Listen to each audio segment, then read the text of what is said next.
नमस्कार दोस्तों, आज हम शुरू करने जा रहे हैं पर्सोनिफिकेशन।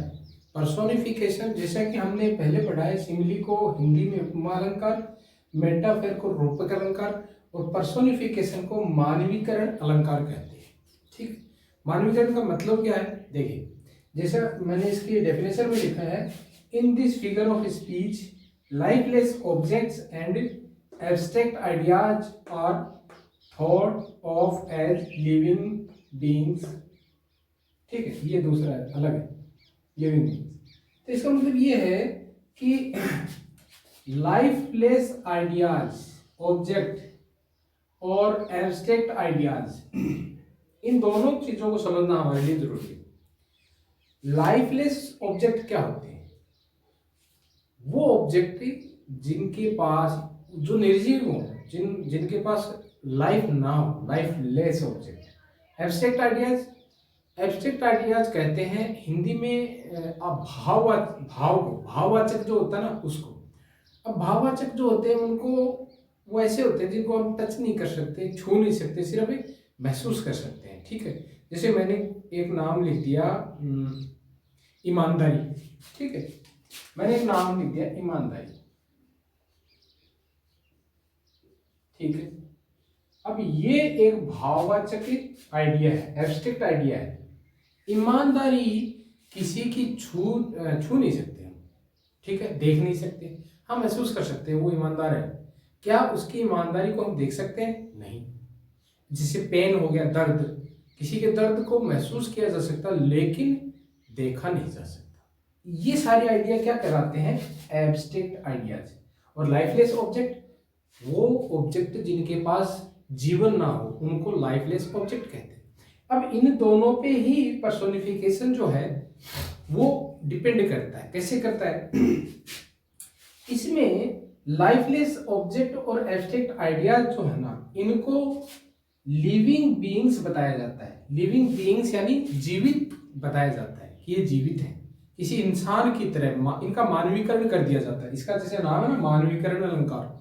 तो इनका लाइफलेस ऑब्जेक्ट और एब्स्ट्रैक्ट आइडियाज जो है, इनका मानवीकरण किया जाता है। ठीक है, तो जैसा इसका पहला एग्जांपल है, लव इज ब्लाइंड। लव को ब्लाइंड बताया गया है, जबकि ब्लाइंड कौन हो सकता है? ब्लाइंड एक इंसान हो सकता है। ठीक है, यानी अंधा बताया गया है इसको, प्यार को। अब प्यार क्या है? एक लाइफलेस ऑब्जेक्ट है, या फिर बोल सकते हो एब्स्ट्रैक्ट आइडिया है। प्यार जो है उसको आप देख नहीं सकते, महसूस कर सकते हो, इसलिए ये क्या हो गया? एब्स्ट्रैक्ट आइडिया या फिर लाइफलेस ऑब्जेक्ट। और इसको बताया कैसे गया है? लिविंग बीइंग की तरह, यानी लाइफ इज ब्लाइंड, प्यार अंधा है। तो अंधा तो इंसान होता है, लेकिन प्यार को बताया गया, इसलिए इसका लव का मानवीकरण कर दिया गया है, पर्सोनिफाइड कर दिया गया इसको। ठीक है, आई होप ये समझ में आ गया होगा। Life is blind, life subject है, इज मेन वर्ब है, और ब्लाइंड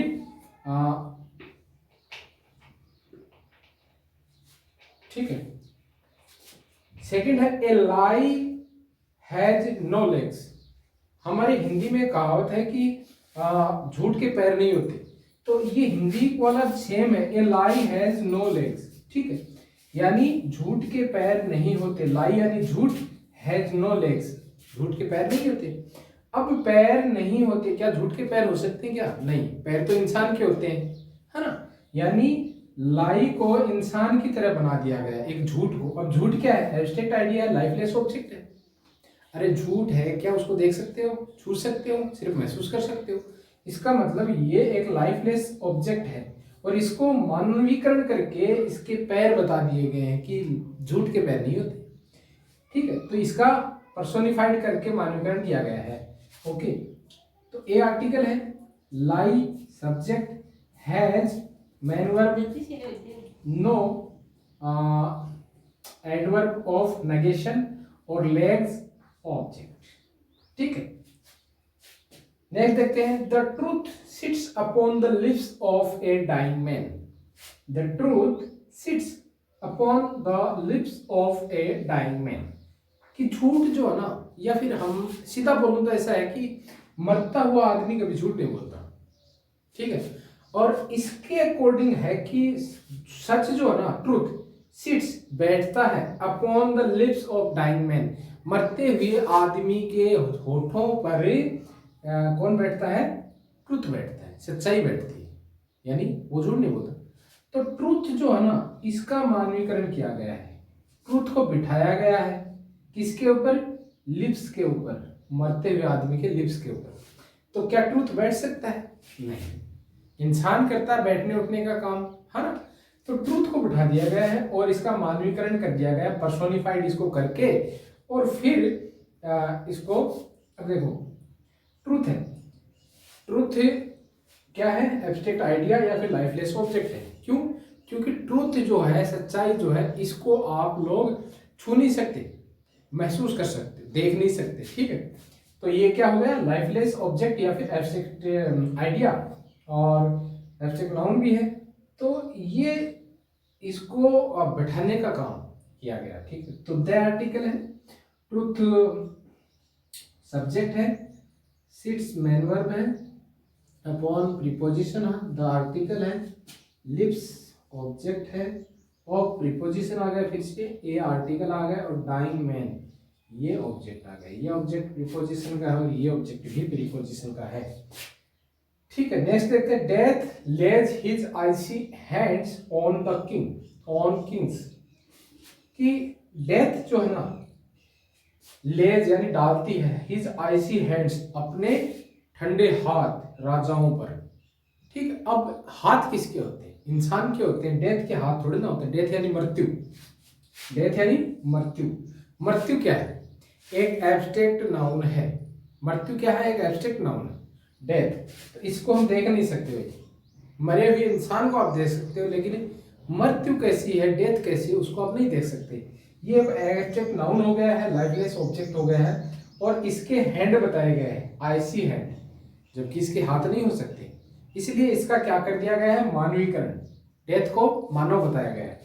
तो डेथ सब्जेक्ट हो गया है, लेज मेन वर्ब हो गया है, his possessive adjective, IC hand object हो गए, ऑन प्रीपोजिशन हो गया, किंग्स ऑब्जेक्ट हो गए इस प्रीपोजिशन। नेक्स्ट है, लव बेड मी वेलकम, प्यार ने मेरा अभिवादन किया, ठीक है। ये थोड़ा समझने के लिए ना एक छोटी सी कहानी आपको सुननी पड़ेगी। एक्चुअली में है क्या,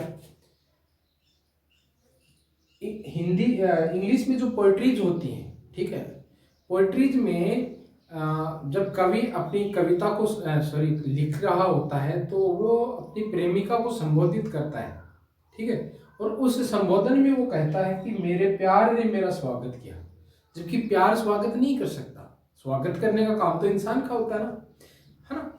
तो लव जो है एब्स्ट्रैक्ट नाउन है, और इस एब्स्ट्रैक्ट नाउन को हम लाइफलेस ऑब्जेक्ट भी कह सकते हैं, क्योंकि इसके पास ऑब्जेक्ट लाइफ नहीं है। और अब इसको क्या किया गया है? इसका मानवीकरण किया गया है। ये वेलकम कर रहा है, लव क्या कर रहा है? वेलकम कर रहा है, ठीक है। तो ये लव जो है आपका सब्जेक्ट है, बेड आपकी वर्ब हो गई, मेन वर्ब, मी ऑब्जेक्ट हो गया, और वेलकम यहाँ ये ठीक है। तो ये था पर्सोनिफिकेशन। आई होप आपको ये क्लास अच्छी लगी होगी, समझ में भी आया होगा। नहीं समझ में आया तो घबराने की और डरने की बिल्कुल भी जरूरत नहीं है। ये वीडियो आप 2 बार 3 बार देखोगे तो मेरी गारंटी है कि आप डेफिनेटली इन ऑब्जेक्ट को पहचान पाओगे। ये जो ऑब्जेक्ट है ना, ये देखो, लव है, डेथ है, ट्रूथ है, लाई है, लव है, ये सारी की सारी क्या है? एब्स्ट्रैक्ट नाउन है। एब्स्ट्रैक्ट नाउन अगर नहीं भी आता ना आपको, तो एक बार नाउन की जो सीरीज है, इसकी प्लेलिस्ट में जाके नाउन की सीरीज निकाल लो, उसमें एब्स्ट्रैक्ट नाउन है, वो देख लो, बिल्कुल समझ में आ जाएगा आपको, ठीक है। और फिर भी अगर नहीं भी देखो तो भी कोई बात नहीं है, इसको अच्छे से देखो, समझो। तो नेक्स्ट क्लास में हम पढ़ेंगे एलिट्रेशन और एजोनेंस, दोनों साथ पढ़ेंगे, क्योंकि ये दोनों साथ ही पढ़े जाते हैं, ठीक है, और ज़्यादा बड़े नहीं। तो मिलते हैं नेक्स्ट क्लास में। नमस्कार।